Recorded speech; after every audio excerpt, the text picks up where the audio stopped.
It is great to see everyone. We have a good group on, so I'm happy that you're able to make it, and a few people watching as well. So just a reminder, if you are not talking, just try to keep it on mute, just so we don't get the background noise. If you are not a task force member and you're watching our meeting, welcome. We're so glad that you're here. There will be you can use the chat function to send a question in, and then on the agenda during public comments, if you would like to address the whole task force, just use the raise hand function, and I'll promote you to a panelist so that we can hear your question and discuss it there.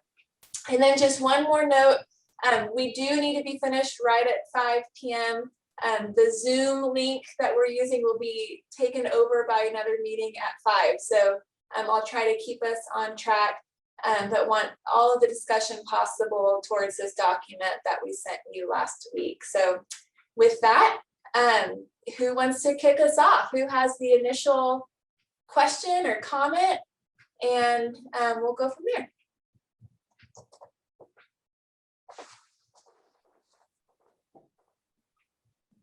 First of all, everyone received the document. Is that correct? Everyone has it. Okay, we know what we're talking about. Our distributed generation tariff document. Okay. I appreciate the work that went into it. I sure do wish there was a way to explain it in like a cartoon with words like solar, electricity, cost in about 3 sentences, but I struggled through the whole thing.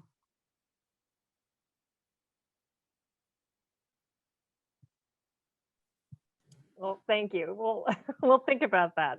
It's complicated, but we're trying to make it, to break it down into usable information with the level of detail needed. Yeah. This much. This much for the general person who's not trying to do a contract.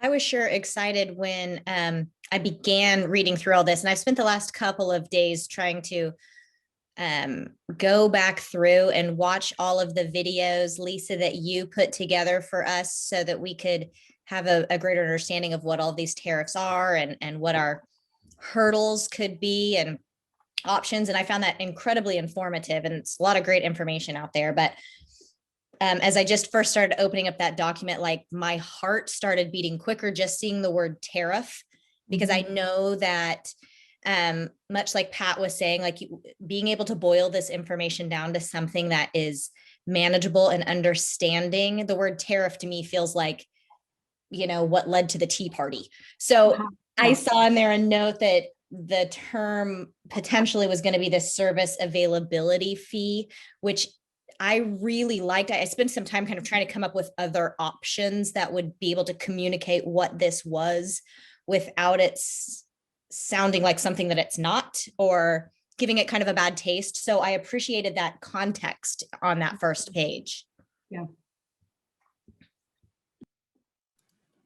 I'm wondering if I can jump in just to, I pretty much understand the numbers. I'm just wondering how the fixed production and fixed distribution costs were calculated. It seems like, you know, you understand that the variable production, basically the cost of the fuel that GRDA is providing times the number of kilowatt hours that an average consumer uses, that's the $28. That's the variable cost there on the definition of the cost of service rate. You have $30 plus $12 for fixed costs for production and distribution. And then you have a customer service fee cost of $28, which comes up to $70 total of fixed cost for providing electrical service to average resident in town. That's basically what I'm understanding from your numbers. I want to confirm if that's the case, and then I wanted to find out exactly how the fixed and production and distribution costs were calculated. I'm assuming it's based on the number of residents or the number of lines that are connected up to the grid are, or to the city SUA service are. In case. Okay, so if you, for anybody who has the handout, I think Henri is talking about table 1 on the second, well, I don't have a page number on my version, sorry. But it's table Page 4. 1. Page 4, thank you. So the amounts that, this is for an average residential customer. Okay, so we're talking about a residential customer, and the fixed production and what the variable production actually is part of the Grand River Dam Authority supply. The fixed production and fixed distribution and customer portion of the fee is based on the cost of service study that was just performed. So the cost of service study took an in-depth look at all the fixed and variable costs that the utility pays, and then broke that down between categories by function and also by customer class. Does that answer your question? Not exactly. I understand the variable production. That's basically GRDA fuel costs, whatever they're charging for on a kilowatt hour basis. The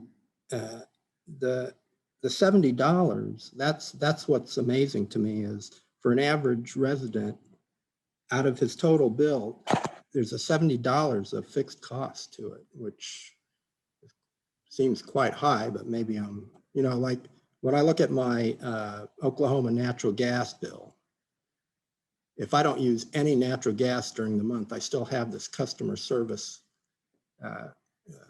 fee of $30-some a month. So regardless of whether I use any natural gas in a month, my minimum bill will be $30-some of fixed costs from them. I'm assuming the $70 is equivalent to that ONG $30-some fee that they're charging to a customer. Well, I can't speak to how much fixed cost might be in the variable charge that you're getting on your gas bill, but the theory is correct. So basically, if you didn't use a single kilowatt hour of energy, it would cost, as a residential customer, it would cost the city about $70 to serve you, is another way to look at it. Regardless of how many kilowatt hours, it's completely separate from the kilowatt hours that you actually consume. The city needs $70 back from anyone that connects up to the local grid. Is that correct? From an average residential customer. And when you think about it, utilities are essentially fixed cost entities. The variable, and especially in Oklahoma, your power costs are pretty low. I mean, you have a lot of solar, you have a lot of hydro, you have a lot of wind in your portfolio. So you're actually lucky in that respect that your variable costs are quite low. But essentially, a utility is a fixed cost entity. They're buildings and wires and poles and meters and labor, things that don't change with the amount of power they sell to a large extent. I guess then my question is, you do seem to refer to, this is for an average customer, which tells me that there is some usage related calculation that went into that number. Yes. Because you do say average residential customer. Let's say that the customer wasn't average. Would there have been a difference in the fixed cost? Yeah, you have to, we're predicting all these costs, and they're based, so the way cost of service works is, the utility as a monopoly can only charge its cost to serve plus a reasonable margin. And rates are set today based on behavior that happened historically, and also ideas of what's going to happen in the future, it takes, there's called regulatory lag. You're trying to set rates today for behavior that's going to happen in the future so that you cover your costs and you can be solvent. But there's a lot of guessing. You're guessing what the weather's going to be like. You're guessing what type of energy people are going to use. You're guessing who's going to move into your system and who's going to move out of your system. You're guessing what kind of energy efficiency measures people are going to take. So there's a lot of forecasting that goes into making rates, and rates are a prediction of the future, right? So at some point, you have to use an average customer on your system to set rates, and anytime you do that, there's going to be outliers. Is that answering your question? Yeah, I'm just wondering, like, let's just from going down to real basic kind of numbers, if you subtract out the variable and you just calculated the total fixed cost in a year for producing electricity in Stillwater, and then dividing it by the number of customers that are connected to the grid, I would think that you divide that fixed cost by the number of customers that are connected to the grid and allocate it that way. I just by the number of customers versus taking some kind of an average of some usage. Well, no, the cost of service was much more elegant than just what's presented here. I mean, the cost of service did all that. The upshot of what that study resulted in are these averages. Does that make sense to you? That the cost of service study was quite, it took like 6 months, and they, looked at, detailed cost by category, by different, fixed versus variable, So there had to be some kind of discretion involved in how to allocate some of that, though, in that case. Well, there's always discretion, but there's industry standards. So there are industry standards, but whether the allocator is, say, on a peak demand basis or sum of max demand, all that is, experts can argue about that, but you end up with the same general In any approach. case, I was surprised at how large the fixed costs were, $70 a month. So in any case, I'll stand down now. Thanks. Thank you. I have a similar maybe question.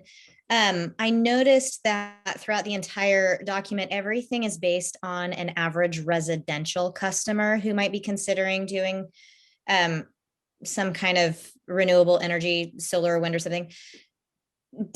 Does this factor in, or would we use this same tariff structure with a commercial group? Or like I would, when we started this whole process, I would love to see a bunch of solar panels on the top of all of our schools in the future or something like this. And so I wondered if that would carry over for them, or if there's another structure that needs to be prepared.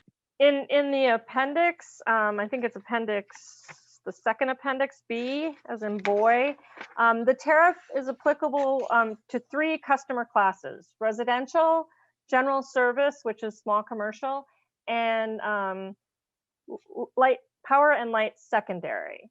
The thought is that once you get to the industrial customers, they're so large that they would probably be negotiating on a case-by-case basis because their load is so large. Does that answer your question? Okay, I on the subject of the cost of service rate, the draft recommendation doesn't say anything about whether or not SUA is going to adopt the cost of service rate. It does point out that SUA's current retail electric rate tariffs recover fixed system costs using consumption-based variable energy rate components, meaning that an NEM arrangement would likely result in fixed cost under recovery absent additional tariff mechanisms. So, but looking at table 1, the table that Henri was talking about, and table 2 on pages 4 and 5, the DG NEM tariff seems fair in that there's more of a financial incentive for DG customers than under the buy all, sell all tariff. And the service availability fee recovers at least some of the fixed costs associated with the DG customers being connected to Stillwater Electric Utility. I'm referring to my notes because it's pretty complicated. But if Christine was asking about commercial customers. If you look at the tables in Appendix B, for the other customer classes, other than residential, there's less of a financial incentive for them to adopt distributed generation. So to me, it only makes sense for SUA to adopt this draft DG policy if the cost of service rate is also adopted. So that is actually not within the scope of this study. This group. Right. Oh, okay. I wondered about that. Yeah, the city has indicated its desire to, based on the cost of service study, which is actually separate from this analysis. They indicated to the trustees that they would like to move towards increasing, getting each class aligned with their cost of service. And the rate proposal was going before the trustees right before the pandemic hit. I think it went in March, if not February or March. And so with the pandemic and everything that's happened since then, everything's kind of been put on hold on the rate case. Okay. As I understand it. It is the city's intent to move towards cost of service with all its rate classes. But that does, increase the fixed charge, and that can be challenging for people. It appears that at least on the tables for residential customers, that the overall customer bill didn't increase with the cost of service rate. It was the same for an average residential customer. So is there, I don't want to spend too much time on this if this is not, if the cost of service rate is not something that is under our purview to discuss. I just feel like it makes sense to do both at the same time. I think it's important to have an understanding of both. What we can, I can help and offer information to help you understand. I can't talk about what's going to happen or not going to happen. Okay. But in the cost of service study, all the rate changes that were suggested, and definitely with residential, I think with all but maybe one rate class, any changes were what we would call revenue neutral. They adjusted the fixed versus variable portion of a rate, but they didn't collect more money from that customer class. If that's good news. So given that, I think that just looking at the, I think the DG draft, tariff seems pretty fair. Given that, it provides more of a financial incentive for DG customers than the buy all, sell all tariff.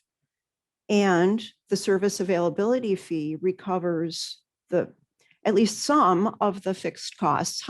Does it recover all of the fixed costs? For an average customer, you've got to for an average customer. At some point. And one thing that may happen, as with any new tariff, you put it out in the world as kind of a pilot. You see how people react to it and how consumption shifts, because people, people respond to price signals and tariff signals. So then in 12 or 18 months, the city will look at all that data and adjust the tariff if needed based on, actual, how people are behaving. That, at least that's the intent right now. I actually looked at it and liked the general framework of what we've come up with here. The only issue I have is the $51.80 a month for a DG customer to connect up to the to SUA service. Is that the right number?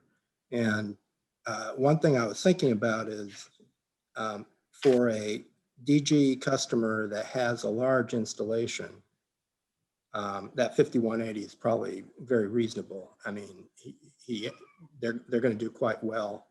If they consume a lot of power in a month, that 5180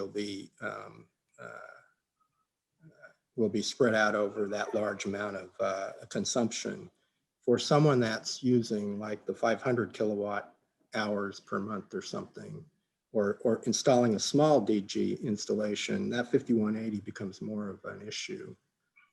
I'm just wondering, have you considered having, depending on the amount of consumption that a DG customer takes on annually, whether you have different tiers of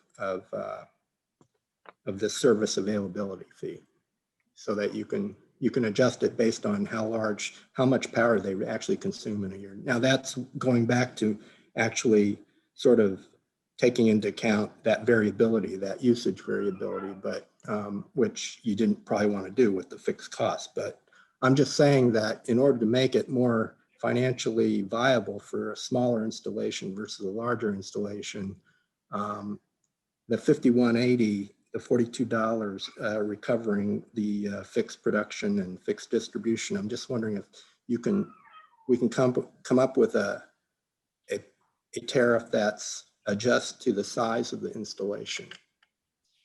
So those are all really good points, Henri. And we've had, Dana, I'll tell you, Dana's been on a lot of calls about exactly these issues, and Becky actually as well. And what we decided, whenever you're designing rates, you're trying to trade off between accuracy and simplicity. And those are often two, complete opposites. So, and one of the criticisms of the buy all sell all was that it caused a lot of confusion on the bill.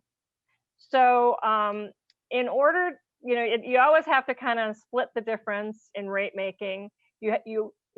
Accuracy often comes with complexity. So what we decided for this initial go round was to set one service availability for each of the 3 rate classes. And then, as I said, get data, see how people are behaving, see what kind of, the size of the panels they put in, the amount of energy they use, and then revisit that exact issue and maybe have a tiered service availability fee. But we wanted to keep it simple for the first round. Does that answer your question?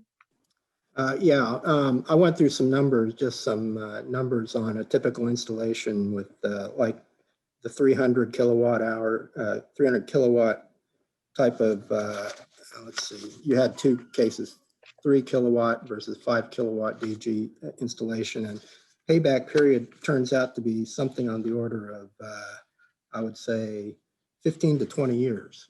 And that includes that solar tax credit that's still available this year. So that's a long payback period. So I'm just, for larger installations, it's you'll save more money, but I still think that the service fee may not really incent people that much to install solar panels unless they're really gung-ho renewable solar type, pro solar type of customer. But in any case, I mean, it is what it is, I guess. Since there's existing infrastructure in place, like if you were building a new utility from scratch, and then you're a lot more flexible.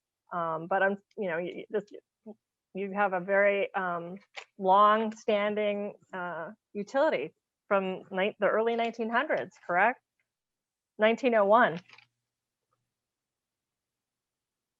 So Henri, you're saying it would make more sense for people who want to install a larger system. You mean the 5 kilowatt rather than the 3 that's listed in the study? Yeah, I mean, you actually save more money. You know, you're saving more money because you're using a lot more power, and you're generating more of your power, and you're not paying it. You're not, this buy all sell all was completely out of whack with that. But that this scheme actually does incent. There is some incentive to installing solar panels. It's just, it seems to make more sense with larger installations versus smaller ones. So I'm really not I'm not familiar with, what is a large or a small installation. And honestly, 3 kilowatts and 5 kilowatts doesn't mean much to me. So 3 would be on the small size, and 8 kilowatts is on the larger size, typically for a residential installation. So say you have can anybody give me an example of a size of a house or building which, would need the support of a 5 kilowatt versus a 3 kilowatt system? Like if you're using 960 kilowatt hours a month, you probably want a installation size of maybe 6 to 8 kilowatts. And again, the challenge is there's a slide in the public workshop that shows the mismatch between when solar panels put out peak power and when the system peaks. So solar panels tend to peak in the middle of the day. The Stillwater system, like most systems, peaks in the late afternoon, early evening.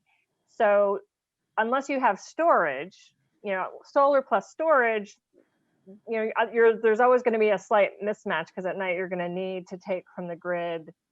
Right. So there's always going to be a mismatch. The thing is with this scheme, we're doing net metering, is essentially wholesale net metering. So you can use the grid as a bank. So you would be, during the peak hours, you'd be pumping power back into the grid and then getting credited for it, basically. So that's how I'm calculating. That's why you would actually install panels that produce lots of stuff, that more power than you need during the day, and that gets banked, so that when when at nighttime you're using your bank, your credit, to offset. And that's where I'm coming up with the 6 to 8 kilowatts type of installation for this 960 kilowatt hour per month type of consumption. And that type of install is probably around $15,000 to $20,000 after solar tax credit. And I think another important aspect of this tariff that Henri just mentioned is that any excess consumption is at the wholesale rate, not the retail rate. And Right. So that's a benefit of this tariff that we went around about a little bit. Yeah. Lisa or Henri, someone, if maybe one of you can answer the question in the chat by Sabrina, how many panels? So with what the discussion we were just having, how would that narrow down to the amount of panels? How many panels? It Yes. depends on the capacity. For the kilowatt hour, I think that's what she's referring to. Or is that easy? For a 300 watt panel, right now the latest ones, or the ones that are more popular, I think, are around 300 to 350 watts type solar panels, and I think you would need something on the order of 24 panels for a 6 to 8 kilowatt peak install. So So that's, yeah, around 24 panels for a 350, for 300 watt panel, solar panel for a typical installation. Depending on their bolts, right? They could get 24 volt, which would be less, or, and amp hours. But I'm not here to tell you about solar array. Yeah, I'm just, I just studied up on it just before the meeting, so that's where I'm coming from. But prices are coming down, and hopefully the supply chain issues with China and things like that won't, knock on wood, hopefully that won't impact things.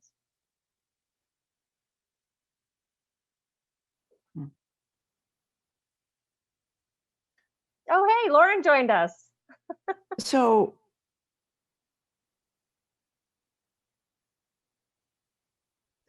perhaps a question we should discuss is, who are the customers in Stillwater? And would this tariff suit them?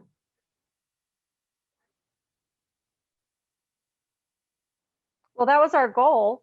Yeah, I mean, Our goal is to Christine, design a tariff that people would find desirable. I think it's preferable to the former tariff. I think so too. I was really surprised to learn through this study that there's only 10 customers in Stillwater that currently have panels. Once I tried to do that in my own home, which got me interested in this a couple of years ago, and seeing the way our current structure was set up, 10 did not surprise me at all, because it really, I think somebody in one of your conferences, maybe back in November, made the comment that you have to either be independently wealthy or just really in love with solar panels in order to put them in your home in Stillwater. The thing I do like about this new fee structure, and again, I'm trying so hard not to use the word tariff because I think that word is just tainted, is that it is on a wholesale basis, because that was one of the major issues that we had ahead of time, was having to purchase on a retail basis and sell on a wholesale. It was just logically unbalanced to me. So that's one aspect of this new structure that I appreciate that was taken into consideration.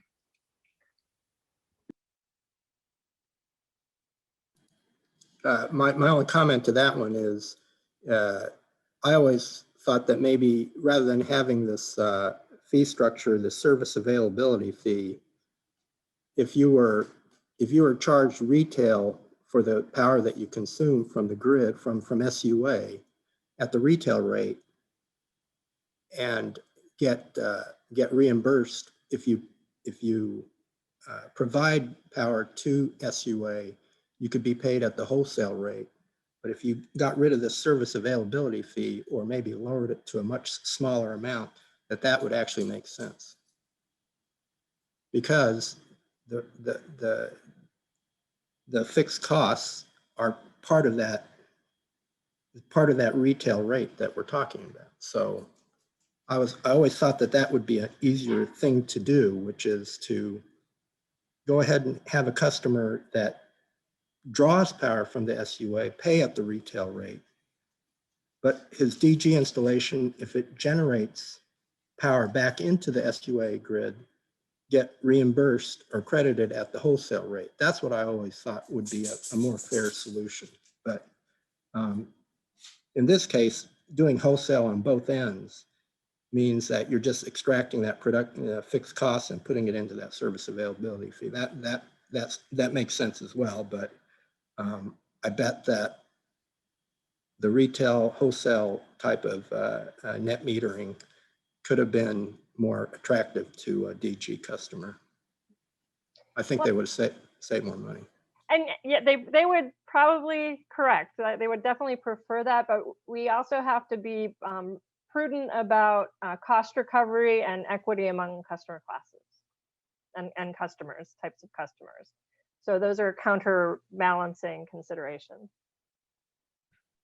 There was another question in the chat about what would happen to the budget if 1,000 customers went to DG.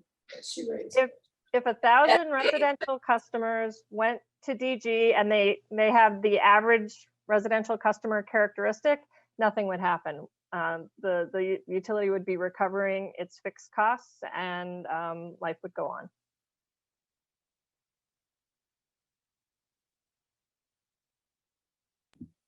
Do we have anybody online right now that's one of those 10 solar customers that is a DG customer right now? Oh, okay. I see Sabrina is. I'm super curious to know if this would be a great shift in your bill. Does that feel like, how does that feel as a customer who already has the installation created? Let me move her over to a panelist. And Sorry. that way she can chat. If you're okay with that, Sabrina, I'm gonna go ahead and move you over. All right, Sabrina, you should be able to answer Christine's question now. Okay. I have to say that I actually found all of this to be quite confusing. So the comment that one of you guys made about that, and I've considered myself fairly well educated and found it all very confusing, even looking through the paperwork that was sent out. So I really have kind of a hard time understanding how much I would be saving off of my bill. And I'm actually one that came in that was under the net metering initially, and then had it slide over to the buy all sell all. But unfortunately I couldn't really tell the difference because I had a fire at my house, and so I couldn't really tell the difference in the bill once we got the solar installed. I have 12 panels, and I don't even understand that much about my solar. I just wanted solar and had an opportunity to get it and got it. And I have 12 panels on my roof. So I was the one that asked when Henri was talking about the number of kilowatts, saying it should be 6 to 8. And that's why I'm the one who asked, well, how many panels is that? Because that's what I equate. And when he said 24, I'm like, I got 12 on my house, and you have to have a really large roof, and it's got to be facing the right direction to hold 24 panels. I might have installed more panels if I thought I had, if I had the roof space. So in terms of incentivizing people to go to residential customers to go to solar, I don't know how much all of that, what I just said, helps or not, but. Do you know how much those panels put out in power per panel? No, I don't. I'd have to ask my installer guy or go out and do I get a report every month. I see how much I produce every month. I look at that report, but. Oh, if you know that number, how much is that? All right, hang on a second. Let me pull it up.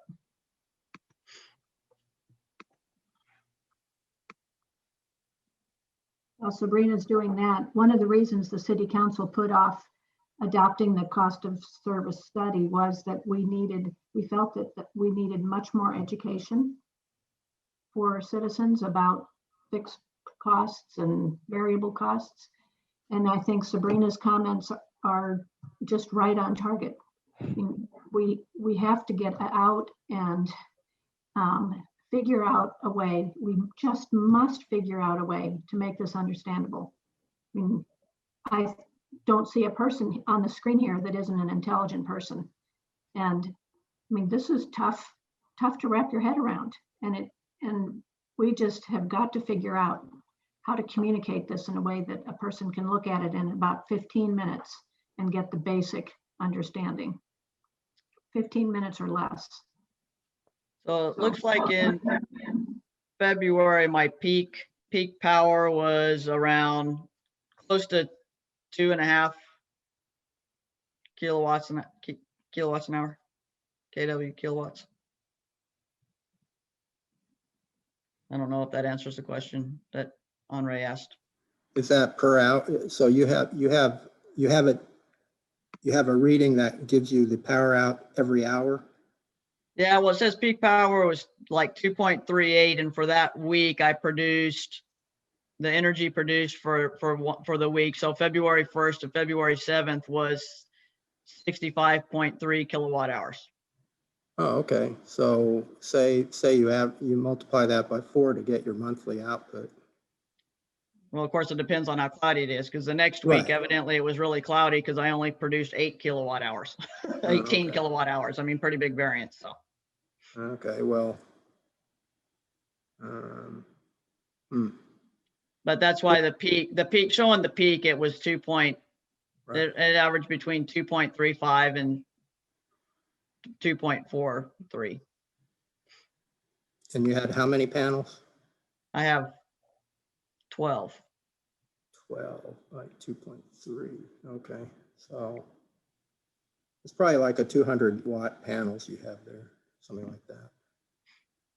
So, but yeah, so you're not generating that much power per month, but still, it's a small installation then.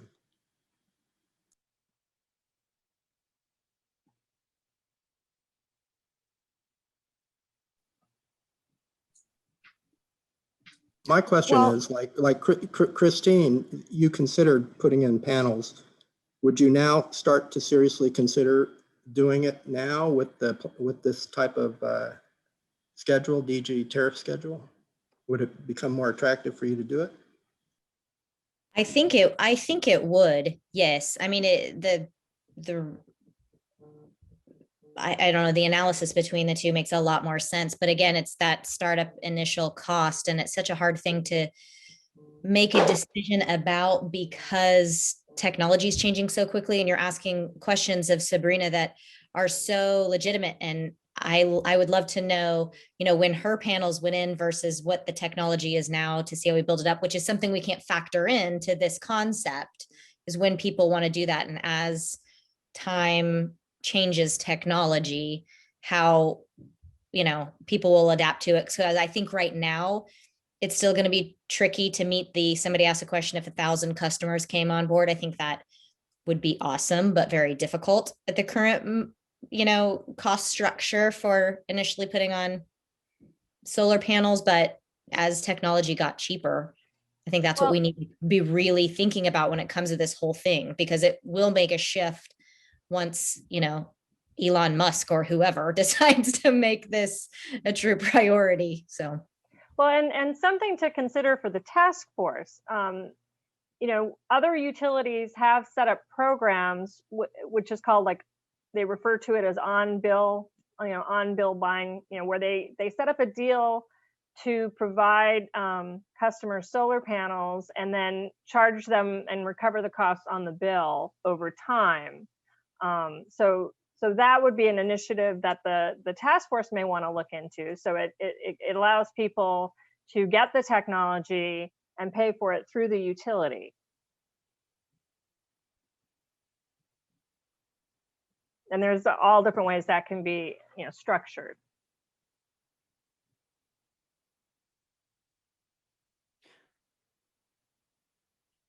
I would say, for our purposes, this, I mean, I don't know if it's the role of this group to make a recommendation, but this draft policy is certainly better than the buy all, sell all tariff, and would not be a disincentive for somebody who was considering installing distributed generation. It's definitely much better, but I always like to try to push it even a little harder than that. But Sure. But yeah, I would say that this is definitely a step forward, much huge improvement over the policy that we had before. That was the goal, and I know I've come into this late in the process, but there's been a lot of work put into this by Lisa, Dana, Lauren, Melissa, and so many others. So I'm glad. I do have a question in the chat that maybe Lauren can answer. Well, now it's moved up. Let me see. Is there any benefit to SUA to have DG? Maybe a little clarity about SUA have DG? Does that mean like a community solar project or? Maybe for customers, I'm taking it as if customers get, have distributed generation, does that benefit SUA? If that's how I read it, but I don't know. You if that know, helps. I think cost wise, no, because we're paying wholesale just like we would pay Grand River Dam Authority if we bought the energy. I just don't have a good answer for that question. I don't know that there's a real benefit that I can think of right now. Okay, thank you. But given that, given that people are interested in installing distributed generation, there's a benefit to having a policy that's open Sure. to it. Yeah, no, I agree with that. I'm trying to think of yeah, no, absolutely. You're right there. There's a benefit for DG in general. It firms up it can increase the reliability of the grid because you're reducing the load on the grid, and it's distributed. So like if your main provider GRDA, like that power problem that we had during the ice storm or the cold, if you have more local distributed generation of power, that actually helps slightly in providing local power to your grid without, it reduces your demand from GRDA. So sure. um, And you might add that if it's available, right? Because Right. in the middle of right, that storm, there was 100% True. cloud cover and true. Right. that type of thing. So. Well, and another challenge is, yes, it can be, and it can increase. I wouldn't use the term reliability because it just means that there's more, power potentially available. It can actually challenge reliability due to the variability of the resource. Like a couple clouds go over, and it makes the system have to work a little harder to balance, and everything always has to stay in balance. But I think part of the question that put Lauren on the spot was because he just got out of an engineering presentation and he was thinking about it on a technical basis. Like, Yeah. yeah, I think it's a little more complicated for me, but we agree that we wouldn't have gone through this whole process. The city wouldn't have invested all this time and energy if it didn't value distributed resources and the opportunity to respond to citizens' requests. I know we're close to being out of time here, and I don't really know what the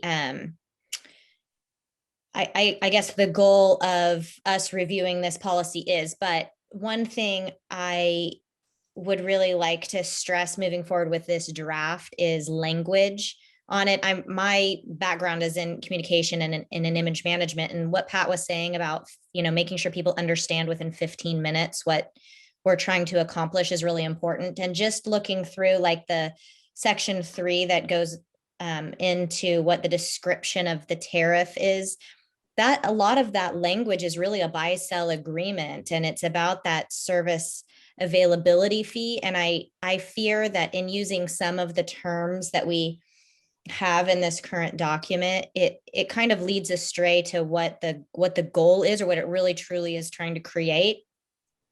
So I'd just like to kind of put out there that making sure that the language is something that we can very easily communicate. I mean, even saying distributed, using the term DG so commonly. I mean, I don't know about Sabrina, but person who was looking to put solar panels on my house, I didn't know that's what a DG customer was.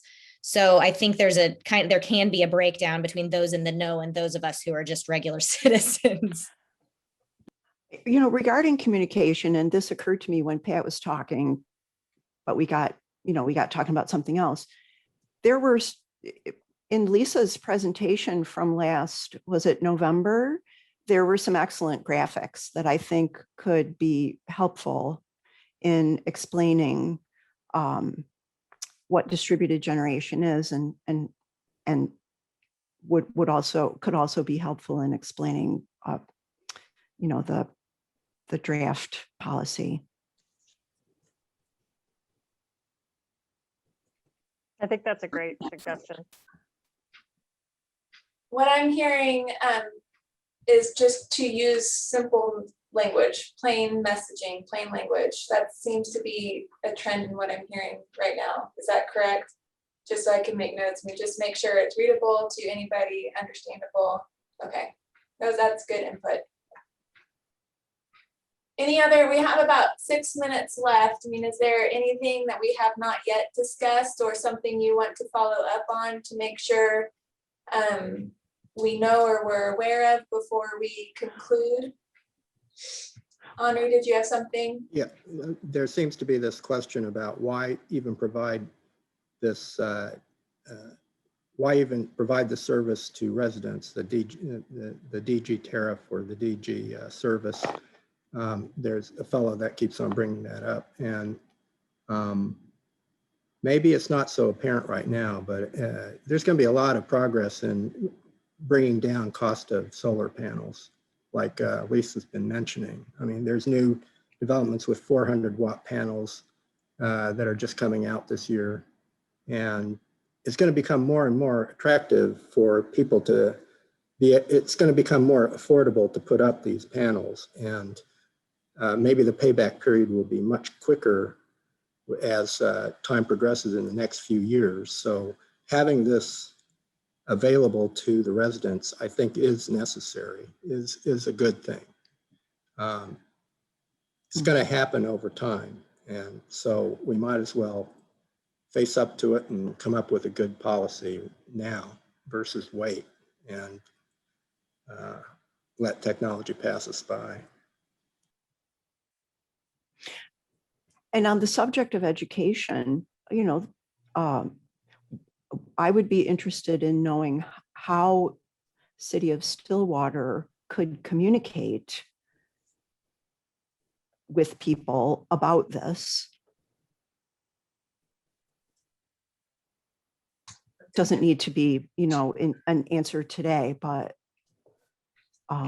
not just for this topic, but for anything that this task force might be discussing. It's important to figure out how to communicate to the community what we're doing. I added that to my list, Robin, as well, because I think that could be a good goal for this task force moving forward is how can we make this simple for an average resident in Stillwater to understand? I think that could be a good task of the task force. Okay, I'm going to open this up to public comments to maybe just a minute or two. There's a question from Steve. I'm just trying to get some plain language statement of the benefit. The long range benefits appear to be enormous. That seems to be a lot of what we've been discussing. I don't know if there's a new question in that. Any other, from any of the attendees, not task force members, do you have any question you'd like to ask at this point, real quick?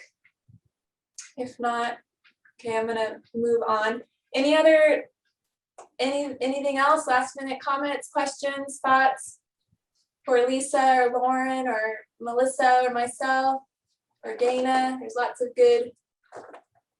No, okay. But it sounds like we're going to go with this then. Is that correct? That we're going to recommend this?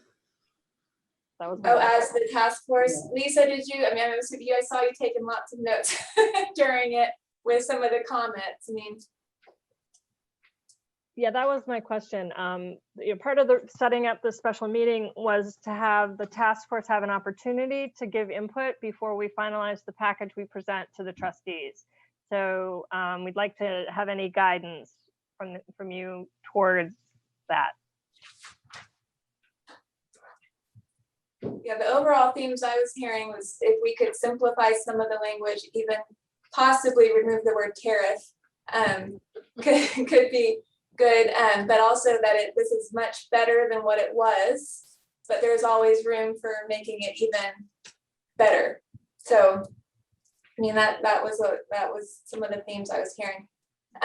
If anyone wants to give more specific input, something that maybe wasn't said, please feel free to email me and I'll make sure it gets to the right person. We still have a few days before we have to put this in the packet for council, so please feel free to email me and I'll get that to the right person. We do have our next task force meeting is next Thursday, April 1st. Ahead of that time, we will send you some of the things we mentioned last week, the flash vote survey results to get some idea of what the community said. We also will send the Ready for 100 slides. Robin sent that to me.